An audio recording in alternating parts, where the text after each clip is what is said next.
নমস্কার বন্ধুরা, শিউলি রান্নাঘরে স্বাগতম। আজ আমি ভীষণই সহজ একটা রেসিপি আপনাদের বানিয়ে দেখাবো। ঘরে থাকা কয়েকটা মাত্র উপকরণ দিয়ে আপনারা খুব কম সময়ে কম খরচে এই রেসিপিটা বানিয়ে নিতে পারবেন। আজ আমি বানাবো কলমি শাক চচ্চড়ি। এটা বানানো যেমন সোজা, খেতে অসাধারণ হয় আর গরম ভাতের সাথে খেতে খুবই ভালো লাগে। একবার এভাবে বানিয়ে দেখতে পারেন। এটা বানানোর জন্য কি কি লাগছে আর কীভাবে বানাচ্ছি আপনারা স্কিপ না করে দেখতে থাকুন।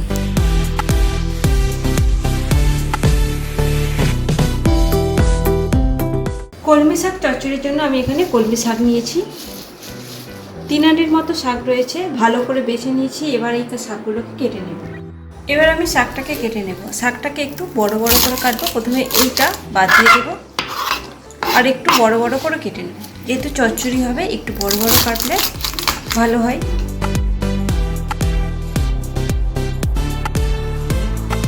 শাকটাকে একটু বড় বড় করে কেটে নিচ্ছি, দেখুন এইভাবে। কিছুটা কেটে নিয়েছি, এবার একটা জায়গায় রেখে দেব।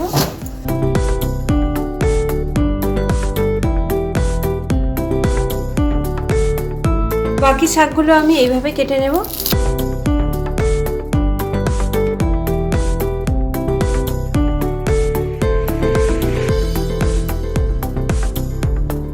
পুরো শাক আমার কাটা হয়ে গেছে। এবার এই শাকটাকে ভালো করে ধুয়ে নেব। শাকটা আমি ভালো করে ধুয়ে নিয়েছি। কলমি শাক চচ্চড়ির জন্য আরও কিছু সবজি কেটে নিয়েছি, সেগুলো দেখে নিন। আমি একটা বড় সাইজের আলু একটু ছোট ছোট করে কেটে নিয়েছি, দেখুন এইভাবে।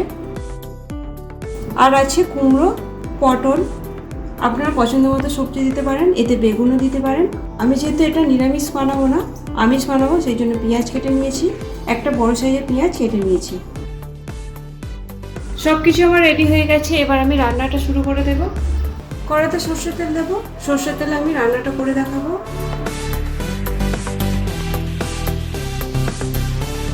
এই রান্নার জন্য প্রথমে আমি কয়েকটা বড়ি ভেজে নেব। তেলটা একটু গরম করে নেব। তেলটা ভালো মতো গরম হয়ে গেছে। এবার আমি বড়িগুলো ভেজে নেব।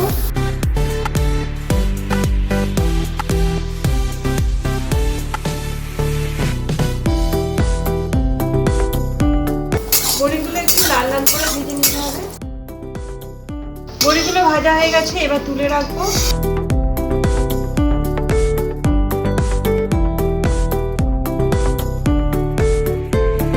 পাঁচফোড়ন দিয়ে দেব। প্রথমে আলু দিয়ে দেব। সব সবজি একসাথে ভেজে নেব। পটল দিয়ে দেব আর একটু পেঁয়াজটাও দিয়ে দেব। একই সাথে একটু ভেজে নেব।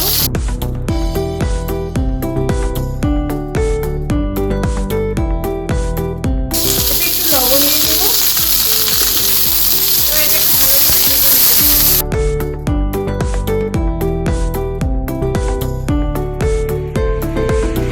আলু পটলটা একটু ভেজে নিয়েছি, এবার এতে কুমড়ো দিয়ে দেব। এবার একই সাথে সবকিছুকে আরো একটু ভেজে নিতে হবে।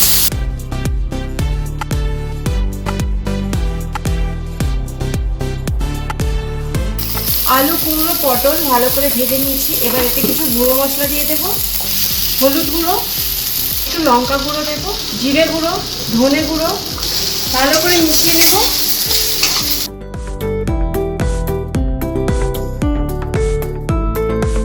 ভালো করে মিশিয়ে নিয়েছি। এবার এতে কেটে রাখা কলমি শাকটা দিয়ে দেব।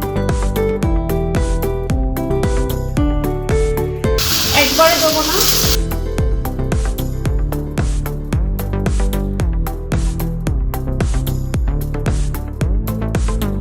ঢাকনা দিয়ে কিছুক্ষণ রান্না করে নেব। 2 মিনিট পরে ফিরে এলাম। শাকটা অনেকটাই কমে গেছে, দেখুন। বাকি শাকটাও দিয়ে দেবো এবার।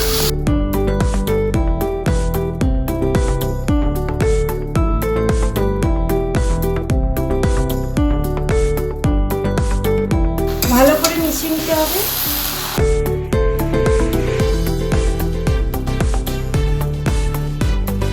এবার এতে একটু লবণ দিয়ে দেব। ভালো করে মিশিয়ে নেব।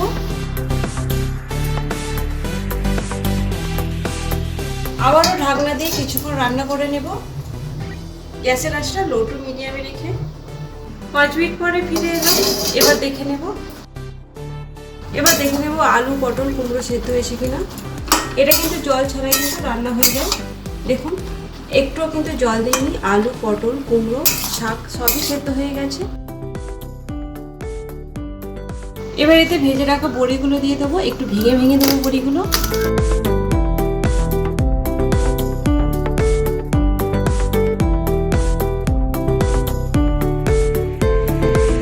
এবার এতে বড়িগুলো দিয়ে দেবো, সব বড়ি আমি ভেঙে দিয়েছি।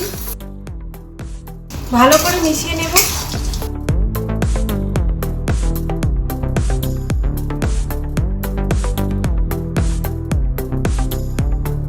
আর এতে একটু চিনি দিয়ে দেবো, শাকে চিনি দিলে টেস্টটা ভালো হয়। ভালো করে এবার মিশিয়ে নিতে হবে।